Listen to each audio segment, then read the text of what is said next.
આજુબાજુની તમામ ઘટનાઓ, તમારા શહેરના, તમારા જિલ્લાના નવીનતમ સમાચાર માટે તો જોતા રહો અમારી સાથે દિવ્યાંગ ન્યૂઝ પર. કેમેરામેન સાબિર સૈયદ સાથે મુકેશ ગુરવ, દિવ્યાંગ ન્યૂઝ. નમસ્કાર, હું છું પૂજા. આપ જોઈ રહ્યા છો દિવ્યાંગ ન્યૂઝના to the point. Sardar Vallabhbhai Patel international airport ખાતે 14 એપ્રિલ 1944ના રોજ વિક્ટોરિયા હાર્બર આગની ઘટનામાં આહુત ફાયર ફાઇટર્સની યાદમાં ફાયર સેફ્ટી સપ્તાહની ઉજવણી કરવામાં આવી રહી છે. ચલથાણ રામ કબીર સોસાયટીમાં ચોથી ભાજપની મોદી પરિવાર સભામાં કાળા વાવટા ફરકાવી રૂપાલાનો વિરોધ કરવામાં આવ્યો. અંબાજી મંદિર ચાચર ચોકમાં ગરબાનું આયોજન કરવામાં આવ્યું. સંગીત નાટક અકાદમી નવી દિલ્હી દ્વારા શક્તિ ઉત્સવ શ્રેણી અંતર્ગત શક્તિપીઠ અંબાજી ખાતે કાર્યક્રમ યોજાયો. બનાસકાંઠા થરાદ ખાતે રામનવમીના દિવસે ભવ્ય રામની શોભાયાત્રા નીકળશે. થરાદના નવા રામજી મંદિરને રામનવમીની ભવ્ય ઉજવણીને લઈને થરાદના નવા રામજી મંદિર અને મુખ્ય બજાર રોશનીથી શણગારવામાં આવ્યું. વડોદરા શહેરના મકરપુરા મારુતિ કટારિયા શોરૂમમાં ભીષણ આગ લાગતા અફરાતફરીનો માહોલ સર્જાયો. સાબરકાંઠા લોકસભા ભાજપ ઉમેદવાર નામાંકન પત્ર ભરશે. ભાજપ ઉમેદવાર ઉમેદવારી પત્ર ભરતા અગાઉ યાત્રાધામ શામળાજી પહોંચ્યા. ભગવાન સામળિયાના આશીર્વાદ લીધા. રાજ્યકક્ષાના મંત્રી ભીખુસિંહ પરમાર હાજર રહ્યા. ગુજરાતમાં હાઈવે પર થતા અકસ્માતની ઘટનામાં સતત વધારો થઈ રહ્યો છે, જેમાં ભાવનગર અમદાવાદ હાઈવે પર એક અજાણ્યા વાહન ચાલકે પદયાત્રીઓના સંઘને અડફેટે લઈ 7 લોકોને કચડી નાખ્યા છે. દેવભૂમિ દ્વારકાના દરિયા મારફતે હેરાફેરી થતા અગાઉ ઝડપાયેલા તોતિંગ ડ્રગ્સ બાદ ચડતા પોરે પોલીસને દરિયાકાંઠા વિસ્તારમાંથી ₹44.85 લાખની કિંમતનો ચરસતો જથ્થો મળી આવ્યો.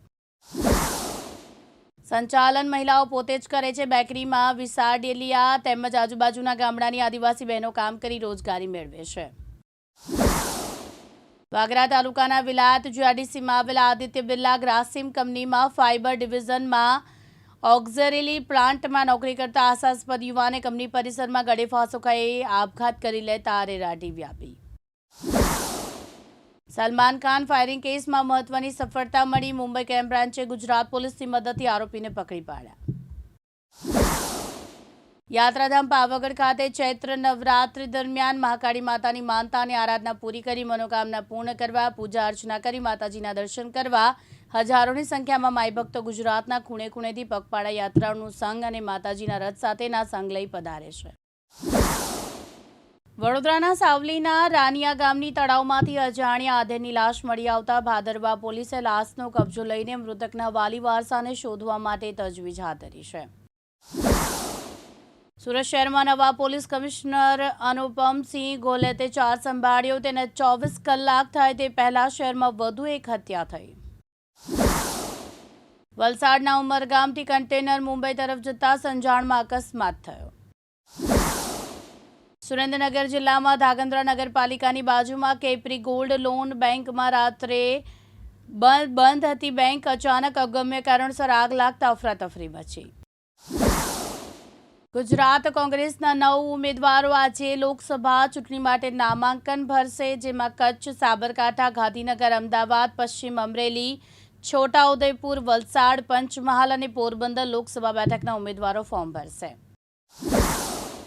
મંગળવારે કમિશનરના શ્રીનગરમાં જેલમ નદીમાં એક બોટ પલટી ગઈ, જેમાં બોટમાં સ્કૂલના બાળકો સહિત 11 લોકો સવાર હતા. અકસ્માતમાં 4 લોકોના મોત થયા છે. સુરત સાયબર ક્રાઇમ બ્રાન્ચ પોલીસે 17,50,000ની છેતરપિંડી કરનાર રોનિત ભુરાજી મોડિયા અને વિરેન્દ્ર ડોમાજી સોમકુમાર એમ 2 આરોપીની અમદાવાદથી ધરપકડ કરી છે. ભાવનગર શહેરમાં તસ્કરોનો તરખરાટ જોવા મળ્યો. શહેરના કાળિયાબીટ વિસ્તારમાં બંધ મકાનમાં તસ્કરોએ ચોરી કરી. કાળિયાબીટ વિસ્તારમાં આવેલ શાંતિનગર 2માં તસ્કરોએ લાખો રૂપિયાની માલમત્તાની ચોરી કરી નાસી છૂટ્યા. શાંતિનગર 2માં રહેતા બંને ભાઈઓનો પરિવાર મકાન બંધ કરી 2 કલાક બહાર ગયો. ત્યાં તસ્કરોએ નકુચો તોડીને ચોરી કરી. બંને ભાઈઓના પરિવાર દ્વારા નીલમબાગ પોલીસ મથકે ફરિયાદ નોંધાવતા પોલીસે વધુ તપાસ હાથ ધરી છે. અમદાવાદના નારણપુરા વિધાનસભા ખાતે સંવાદ કાર્યક્રમનું આયોજન થયું. સૂર્યા એપાર્ટમેન્ટ ખાતે કાર્યક્રમનું આયોજન કરાયું. સીએમ ભૂપેન્દ્ર પટેલની હાજરીમાં સંવાદ કાર્યક્રમ યોજાયો. ગાંધીનગર લોકસભા ઉમેદવાર અમિત શાહના બહુમતી વિજય બનાવવા માટે સંવાદ કાર્યક્રમ યોજાયો. સમગ્ર સુરતમાં ડોક્ટર બાબા સાહેબ આંબેડકરની જન્મજયંતિની શાનદાર રીતે ઉજવણી કરવામાં આવી. કેશોદમાં હજારોની સંખ્યામાં ડીજેના સથવારે નાચતા ગાતા ભવ્ય શોભાયાત્રા નીકળી.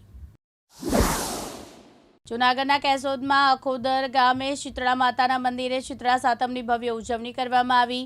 આસપાસના અસંખ્ય લોકો માતાજીના મંદિરે દર્શન કરવા માટે ગયા. ગુજરાતમાં મોઢેરા પછીનું બીજા નંબરનું સૂર્ય મંદિર આવેલું છે તેવા કેશોદના અખોદર ગામે શીતળા માતાના મંદિરે શીતળા સાતમના દિવસે લોકો મોટી સંખ્યામાં દર્શન કરવા માટે આવે છે. બનાસકાંઠાના ભાજપના ઉમેદવાર રેખાબેન ચૌધરીએ પોતાનું નામાંકન પત્ર ભરશે. રેખાબેન ચૌધરી પોતાના પરિવાર અને સમર્થકો સાથે પાલનપુરના કંથેરિયા હનુમાન દાદાના દર્શન કરવા પહોંચ્યા. રેખાબેન ચૌધરી હવે પાલનપુરના ચડોતર નજીક સભા સ્થળે પહોંચશે. પોસ્કોના ગુનામાં સંડોવાયેલા આરોપીને ગણતરીના કલાકોમાં મુંબઈથી જંબુસર પોલીસે ઝડપી પાડી. જે વિસ્તારમાં ગતરોજ ફરિયાદીના સગીર વયના દીકરીને મુબારક આલુ મુસાવોરા પટેલ જે પટાવી ફોસલાવીને લગ્ન કરવાની લાલચ આપી કોઈપણ સમયે ફરિયાદીના વાલીપણામાંથી ભગાડી લઈ જઈ ગુનો કર્યો. તે અંગે સગીરના પિતાએ જંબુસર પોલીસ મથકે આરોપી વિરુદ્ધ ફરિયાદ નોંધાવી. જે બાબતે જંબુસર પોલીસે ગુનો નોંધી આગળની કાર્યવાહી હાથ ધરી હતી. તેમાં આરોપીને ઝડપી લઈ વધુ તપાસ હાથ ધરી છે. મુખ્યમંત્રી ભૂપેન્દ્ર પટેલ તેમજ પ્રદેશ અધ્યક્ષ સી.આર. પાટીલે મીડિયા સેન્ટર ખાતે પત્રકાર પરિષદ સંબોધી. સંકલ્પપત્ર જનતા માટે ગેરંટી કાર્ડ સાબિત થશે. જનતા સંકલ્પપત્રને વધાવશે અને પ્રધાનમંત્રી મોદી ફરી એકવાર વડાપ્રધાન બનશે તેમજ 400થી વધુ બેઠકો જીતશે તેવો વિશ્વાસ ભૂપેન્દ્રભાઈ પટેલે વ્યક્ત કર્યો. મોરબીના માળિયા મિયાણી તાલુકાના મૂળ ખીરાઈ ગામના હઝરત પીરે તરીકત સૈયદ હાજી અબ્બાસ મિયા અકબર મિયા બાપુ બુખારીનો પ્રથમ ઉર્સ મુબારકનો ભવ્ય કાર્યક્રમ વાવણિયા ગામે ઉજવણી કરવામાં આવી. જેમાં મસ્જિદથી દરગાહ સુધી ચાદર શરીફનું વાજતે ગાજતે જુલુસ કાઢી ચાદર ચડાવવામાં આવી હતી. હાલોલ પાવાગઢ શક્તિપીઠ યાત્રાધામ ખાતે ચૈત્રી નવરાત્રિના આઠમના દિવસે ભક્તોનું ઘોડાપૂર ઉમટી પડ્યું હતું. અમદાવાદમાં આવેલા મહેંદી કુવા વિસ્તારમાં સગત માતાજી ધજાની શોભાયાત્રાનું આયોજન કરવામાં આવ્યું હતું. જામનગરના ધુતારપર ગામમાં ખેતમજૂરી માટે આવી રહેતા પરપ્રાંતીય પરિવારના એક મહિલાએ પતિના પિયર જવા ન દેતા માઠું લાગી આવતા પોતાના 3 સંતાનો કૂવામાં ફેંકીને પોતે પણ કૂવામાં કૂદકો મારી લીધો હતો. તેમાં આત્મહત્યા કરી હતી. આગામી રામનવમીના પવિત્ર તહેવાર નિમિત્તે બોટાદ શહેરમાં જાહેર માર્ગો પર બોટાદ જિલ્લા પોલીસ દ્વારા ફ્લેગ માર્ચનું આયોજન કરવામાં આવ્યું હતું. વેરાવળ સાપડ સહિતના વિસ્તારોમાં વહેલી સવારે 6:29 ભૂકંપનો હળવો આંચકો અનુભવાયો હતો. બનાસકાંઠા લોકસભા બેઠક પર સોમવારે કોંગ્રેસના ઉમેદવાર ગેનીબેન ઠાકોરે ઉમેદવારી નોંધાવી. આજે ભાજપના ઉમેદવાર રેખાબેન ચૌધરીએ ઉમેદવારી નોંધાવશે, જેને લઈને પાલનપુર નજીક સભાનું આયોજન કરવામાં આવ્યું. જૂનાગઢ ભાજપના ઉમેદવાર રાજેશભાઈએ ફોર્મ ભરવા જતા પહેલા કાર્યકર સંમેલન યોજ્યું. તેમાં મોટી સંખ્યામાં ભાજપના કાર્યકરો ઉપસ્થિત રહ્યા. સુરતમાં ઉનાળામાં સતત આગના બનાવો બનતા હોય છે ત્યારે લીંબાદ વિસ્તારમાં પોલીસના હાથે પકડાયેલી ગાડીઓના ગોડાઉનમાં આગ ફાટી નીકળી હતી. પંચમહાલ જિલ્લાની સીટને લઈને કોંગ્રેસના લોકસભાની સીટ પરથી પોતાની ઉમેદવારી નોંધાવી. ગોધરા કલેક્ટર કચેરી ખાતે પંચમહાલ લોકસભા સીટ પરથી પોતાનું નામાંકન પત્ર કોંગ્રેસના ઉમેદવાર ગુલાબસિંહ ચૌહાણે ભર્યું. તાપીમાં 23 બારડોલી લોકસભા બેઠક પરથી પ્રભુભાઈ વસાવાએ સમર્થકો સાથે ઉમેદવારી પત્ર ભર્યું. ગાંધીનગર જિલ્લાના દેગામ રખિયાલ પાસે આવેલા પેટ્રોલ પંપ આગળ ઇનોવા ગાડીના ચાલકે રિક્ષાને જોરદાર ટક્કર મારતા મહિલાનું માથું ધડથી અલગ થઈ ગયું. જોનારાઓ અચંબામાં મુકાઈ ગયા. ભાવનગરમાં ભાજપ ઉમેદવારની સભામાં હોબાળો મચ્યો. ક્ષત્રિય યુવાનોએ હાથમાં કાડા વાવટા સાથે રૂપાલાનો વિરોધ નોંધાવ્યો. જૂનાગઢના માંગરોળમાં એસપી હર્ષદ મહેતાની અધ્યક્ષતામાં ફ્લેગ માર્ચ યોજાઈ. આવતીકાલે રામનવમી તહેવારને લઈને રામ ભક્તોમાં અનેરો ઉત્સાહ. મહેસાણા જિલ્લા વિજાપુર વિધાનસભા પેટા ચૂંટણી માટે બીજેપીના ઉમેદવાર ડોક્ટર સીજે ચાવડાએ આજે વિજાપુર પ્રાંત ખાતે નામાંકન કર્યું. મહીસાગરના લોકસભા ચૂંટણીને અનુલક્ષીને મહીસાગર એસપી જયદીપસિંહ જાડેજાની કડક કાર્યવાહી. અસામાજિક પ્રવૃત્તિ કરનારી સમૂહ સામે મહીસાગર એસપી જયદીપસિંહ જાડેજાએ દરખાસ્ત તૈયાર કરી. સાબરકાંઠા અરવલ્લી લોકસભા ચૂંટણીમાં ત્રિપાખીયો જંગ જામશે. સાબરકાંઠા અને અરવલ્લી જિલ્લામાં લોકસભા ચૂંટણીમાં અપક્ષ ઉમેદવારી કરવાની ભૂપેન્દ્ર ઝાલાની જાહેરાત કરવામાં આવી. વડોદરા શહેરના પોલીસ કમિશનર અનુપમસિંહ ગોલતની સુરત પોલીસ કમિશનરની ખાલી પડતી જગ્યાએ સુરતના પોલીસ કમિશનર તરીકે અનુપમસિંહ ગોલતની નિયુક્તિ કરવામાં આવી. આમ આદમી પાર્ટીના ભાવનગર બોટાદ 15 લોકસભાના ઉમેદવાર ઉમેશ મકવાણા પોતાનું ઉમેદવારી પત્ર ભરવા સ્વરૂપે રજૂ કર્યું. મહીસાગર પંચમહાલ લોકસભા બેઠકના કોંગ્રેસના ઉમેદવાર આજે પોતાનું નામાંકન કરશે. પંચમહાલ કોંગ્રેસના ઉમેદવાર ગુલાબસિંહ ચૌહાણે પોતાના વતનમાં વહેલી સવારે પૂજા અર્ચના કરી. સુરેન્દ્રનગરના લખતર તાલુકામાં તસ્કરો બેફામ બન્યા હોય તેમ અવારનવાર ચોરી લૂંટ જેવા બનાવો સામે આવી રહ્યા ત્યારે લખતરમાં તરમણિયા ગામે આવેલ શક્તિ માતાજીના મંદિરમાં ચોરી થતા પંથકમાં ચકચાર મચી. ભાવનગર પાલીતાણા તાલુકામાં ફફડાટ ફેલાવતો દીપડો ગ્રામ્ય વિસ્તારમાં આવી ચડતા લોકોમાં ભયનો માહોલ છવાયો. પાલીતાણાના આદપુર વહેલી સવારે દીપડાએ મહિલા પર હુમલો કર્યો. કાંતુબેન ગોબરભાઈ મકવાણા નામની મહિલા પર દીપડાએ હુમલો કરતા સારવાર અર્થે ભાવનગર સરકારી હોસ્પિટલ ખસેડવામાં આવ્યા. સાબરકાંઠા ભાજપના ઉમેદવાર શોભનાબેન બારૈયા પોતાનું નામાંકન ફોર્મ ભરશે. લોકસભા બેઠકના ભાજપના ઉમેદવાર શોભનાબેન બારૈયા ઉમેદવારી પત્ર જતા પહેલા ઘરેથી પોતાના પરિવારજનોએ મોડું મીઠું કરાવી શ્રીફળ આપી જીતના આશીર્વાદ આપ્યા હતા.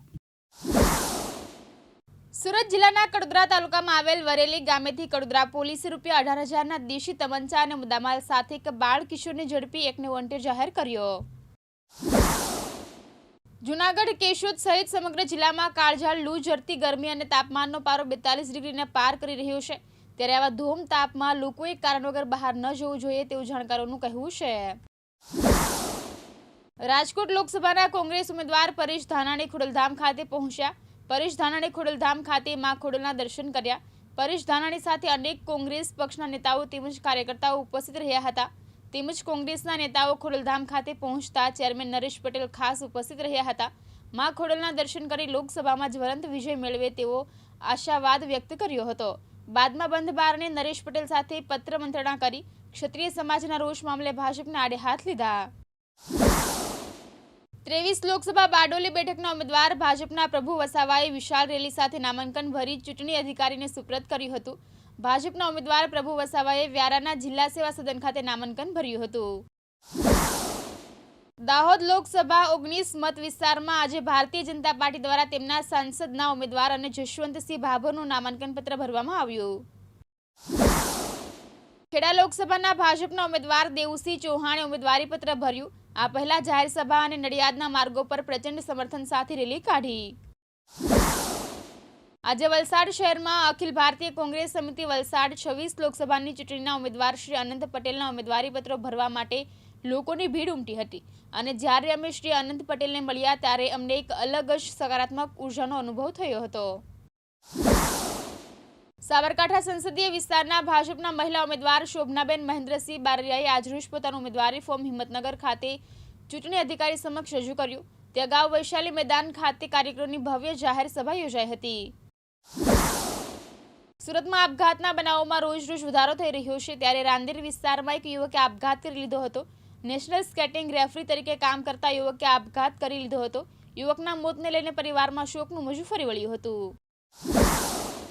સુરત લોકસભા બેઠકના ભાજપના ઉમેદવાર મુકેશ દલાલે ઉમેદવારી ફોર્મ ભર્યું છે. મુકેશ દલાલે વિજય મુહૂર્તમાં ઉમેદવારી ફોર્મ ભર્યું છે. ખૂબ જ ઓછી સંખ્યામાં કાર્યકર્તાઓ અને નેતાઓને સાથે રાખીને ફોર્મ ભર્યું હતું. ઉમેદવારી ફોર્મ ભરતા પહેલા પોતાના નિવાસસ્થાને મુકેશ દલાલે પૂજાપાઠ કર્યા હતા. મીડિયા સાથે વાતચીત કરતા ઉમેદવાર માતા પિતાને યાદ કરી ભાવુક થઈ ગયા હતા. અરવલ્લી બાયડમાં ચકચારી ઘટના સામે આવી છે. નવા ઉંટરડા ગામે પત્નીની હત્યા બાદ પતિએ આત્મહત્યા કરી. નિવૃત્ત શિક્ષકે પત્નીની હત્યા બાદ જાતે ગળે ફાંસો ખાધો. હત્યા અને આત્મહત્યાની ઘટનામાં પતિ પત્નીના મોત નીપજ્યા. બંને મૃતદેહોને પોસ્ટમોર્ટમ માટે મોકલાયા છે. આંબલિયારા પોલીસે બનાવ અંગે વધુ તપાસ હાથ ધરી છે. સુરતમાં અવારનવાર ડિસેબલ બાળકોના મોઢે ખુશી લાવવા પ્રયત્ન કરતી ધ્રુવી ફાઉન્ડેશન દ્વારા ડિસેબલ શાળાના વિદ્યાર્થીઓને લંચ બોક્સ આપી મનોરંજન પૂરું પાડ્યું હતું. અમદાવાદ ખાતે બોલિવૂડની ફિલ્મોનું પોસ્ટર લોન્ચ કરાયું હતું. વીકે સ્ટુડિયો તત્વમ કોર્પોરેટ ભરત દ્વારા આ અદ્ભુત આયોજન કરવામાં આવ્યું હતું. ગોતા ખાતેના સહાના બેન્ક્વેટ હોલ ખાતેની આ ઇવેન્ટમાં ફિલ્મ સાથે જોડાયેલા નામી કલાકારોએ હાજરી આપી હતી. અમરેલી લોકસભા કોંગ્રેસના ઉમેદવાર જેની ઠુમ્મર ઉમેદવારી પત્ર ભરવા જઈ રહ્યા ત્યારે એક મહાસંમેલન જેવો માહોલ સર્જાયો હતો, જેમાં લોકોના ટોળા ઉમટ્યા હતા. ત્યારે અમરેલીના પૂર્વ ધારાસભ્ય અને પૂર્વ વિપક્ષ નેતા પરેશ ધાનાણીએ સરકાર ઉપર આકરા પ્રહાર કર્યા હતા. ચૈત્ર નવરાત્રીના 8મા નોરતે વિજય મુહૂર્તમાં અમરેલી જિલ્લા લોકસભાના શિક્ષિત મહિલા ઉમેદવાર ખેડૂત પુત્રી કોંગ્રેસના ઉમેદવાર જેની ઠુમ્મર ટ્રેક્ટર ચલાવી ફોર્મ રજૂ કરવા પહોંચ્યા હતા. આણંદ શહેરમાં આજે ભાજપના ઉમેદવારે મુખ્યમંત્રીની ઉપસ્થિતિમાં શકિત પ્રદર્શન સાથે વિજય સંકલ્પ રેલી યોજી કલેક્ટર કચેરી ખાતે જઈ આણંદ લોકસભા બેઠક માટે પોતાનું ઉમેદવારી પત્ર ભર્યું હતું. ભારતીય જનતા પાર્ટી પ્રમુખ જે.કે. પટેલ તથા શહેર સંગઠને એક યાદીમાં જણાવ્યા મુજબ માનનીય વડાપ્રધાન શ્રી નરેન્દ્રભાઈ મોદી તેમજ માનનીય કેન્દ્રીય ગૃહ તેમજ સરકારિતા મંત્રી અમિતભાઈ શાહની વિકાસની વિચારધારાથી પ્રભાવિત થઈ કલોલ વિધાનસભામાં કલોલ શહેર કોંગ્રેસ સમિતિના પ્રમુખ Raju N Gandhi, Manjulaben councillor ward number 11, Krunal Brahmbhatt NSUI પ્રમુખ કલોલ શહેર તેમજ મયુર આર બારોટ પૂર્વ વિરોધ પક્ષ નેતા 150થી વધારે કોંગ્રેસી કાર્યકર્તા સાથે ભારતીય જનતા પાર્ટીમાં કેસરીઓ રંગે રંગાઈ ભારતીય જનતા પાર્ટીમાં જોડાઈ ગયા છે. છોટાઉદેપુર લોકસભા બેઠકના ભાજપના ઉમેદવાર જસુભાઈ રાઠવાએ વિજય સંકલ્પ રેલી કાઢી કલેક્ટર કચેરી ખાતે ઉમેદવારી પત્ર ભર્યું. આ પ્રસંગે છોટાઉદેપુર લોકસભા મત વિસ્તારના ભાજપના કાર્યકરો, પદાધિકારીઓ, પ્રભારી, લોકસભા બેઠકના ઇન્ચાર્જ તેમજ જિલ્લા પંચાયતના સદસ્યો, તાલુકા પંચાયતના સદસ્યો ઉપસ્થિત રહ્યા હતા. જૂનાગઢ ગિરિવર ગિરનારની ટોચ ઉપર બિરાજમાન જગતજનની માં અંબાના મંદિરમાં માતાજીના પાવન ચૈત્રી નવરાત્રી નોરતાને આજે હવન અષ્ટમીના દિવસે માતાજી સન્મુખ યજ્ઞનું આયોજન કરાયું હતું. વડોદરામાં ફરીથી એકવાર શંકાસ્પદ મૃતદેહ મળી આવતા સનસનાટી મચી ગઈ હતી. વડોદરા શહેર નજીક આવેલા સુંદરપુરા ગામના ખુલ્લા ખેતરમાં મૃતદેહ મળ્યો. ખોડલધામ ખાતે પરેશ ધાનાણી બાદ એકાએક લલિત વસોયા પહોંચ્યા. લલિત વસોયા અને નરેશ પટેલ વચ્ચે બંધ બારણે મીટિંગ યોજાઈ. કોંગ્રેસ ઉમેદવાર પરેશ ધાનાણી સહિતના ઉમેદવારો બાદ લલિત વસોયા પણ ખોડલધામ પહોંચ્યા હતા અને વસોયાએ ખોડલધામ ખાતે માતાજીના દર્શન કરી નરેશ પટેલ સાથે મંત્રણા કરી હતી. ગાંધીનગર જિલ્લાના માધવગઢ ગ્રામ પંચાયત ખાતે ફરજ બજાવતો હઠીસિંહ કાનજીભાઈ સોલંકી વડીલો પાસેથી જમીનના વારસાઈ હકપત્રમાં પત્નીનું નામ દાખલ કરવા માટે ફરિયાદીએ માધવગઢ ગ્રામ પંચાયતમાં તલાટી કમ મંત્રી હઠીસિંહ કાનજીભાઈ સોલંકીનો સંપર્ક કર્યો હતો. ત્યારે તલાટીએ વારસાઈ હકપત્રમાં નામ લખવા માટે 2 લાખની લાંચ માંગવામાં આવી હતી.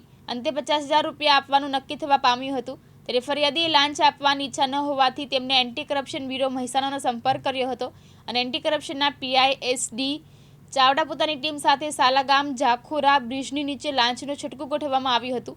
જેમાં તલાટી કમ મંત્રી હઠીસિંહ સોલંકી 50,000ની લાંચ લેતા રંગે હાથ ઝડપાઈ ગયો હતો. તલાટીની ધરપકડ કરીને આગળની કાર્યવાહી હાથ ધરવામાં આવી છે. લખતર ખાતે રેલવે સ્ટેશન રોડ ઉપર આવેલ શ્રી વિજય ઓઝા ટ્રસ્ટ સંચાલિત Shri AVJ Oza institute of B.Ed college તથા વિજય ઓઝા કોમર્સ કોલેજના વર્ષ 2022-24ના 100 જેટલા વિદ્યાર્થીઓએ B.Edની તાલીમ પૂર્ણ કરી શિક્ષકત્વને સાક્ષાત્કાર કરવા માટે જઈ રહ્યા છે. ત્યારે એજ્યુકેશન કેમ્પસમાં આવેલ ભાવગુરુ સભાખંડમાં દીક્ષાંત સમારોહનું આયોજન કરવામાં આવ્યું હતું. દેશભરમાં ચૂંટણીને લઈને માહોલ જોવા મળી રહ્યો છે અને ઉમેદવારોની જાહેરાત થઈ ગયા બાદ ગત રોજ તારીખ 16/4/2024ના રોજ 26 વલસાડ ડાંગ લોકસભાના ઉમેદવાર અનંત પટેલ ઉમેદવારી નોંધાવવા માટે પહોંચ્યા હતા. જ્યાં ખૂબ જ મોટી સંખ્યામાં અનંત પટેલના સમર્થકો અને કોંગ્રેસી કાર્યકરોએ સમર્થન આપી અનંત પટેલને ઉમેદવારી નોંધાવી હતી. રાજસ્થાન રાજ્યની કુખ્યાત મેઘવાલ ગેંગના ઘરફોડ ચોરીના ગુનામાં નાસ્તા ફરતા આરોપીને ઝડપી પાડતી સુરત શહેર એસઓજી. 6 વર્ષથી નાસ્તા ફરતા મધ્યપ્રદેશ રાજ્યના ઉજ્જૈન જિલ્લાના શામગઢ પોલીસ સ્ટેશનમાં નોંધાયેલ ચોરીના ગુનામાં સંડોવાયેલા આરોપીને ઝડપી પાડતી સુરત શહેર એસઓજી. સુરતના 8મા નાનપુરા વિસ્તારમાં ડોક્ટરના પ્રિસ્ક્રિપ્શન વગર નશાકારક સિરપનું વેચાણ કરતા મેડિકલ સ્ટોર ઉપર ફૂડ એન્ડ ડ્રગ્સ વિભાગે સાથે રાખી કાર્યવાહી કરતી સુરત શહેર એસઓજી. આ હતા અત્યાર સુધીના ટુ ધ પોઈન્ટ. નવી ખબરો સાથે નવી અપડેટ સાથે જોતા રહો દિવ્યાંગ ન્યૂઝ.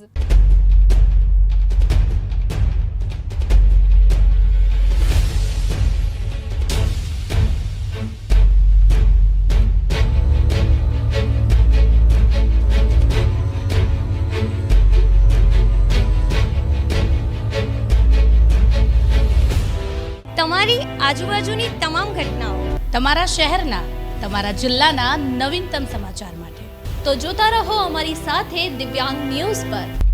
કેમેરામેન સાબિર સૈયદ સાથે મુકેશ ગુરવ, દિવ્યાંગ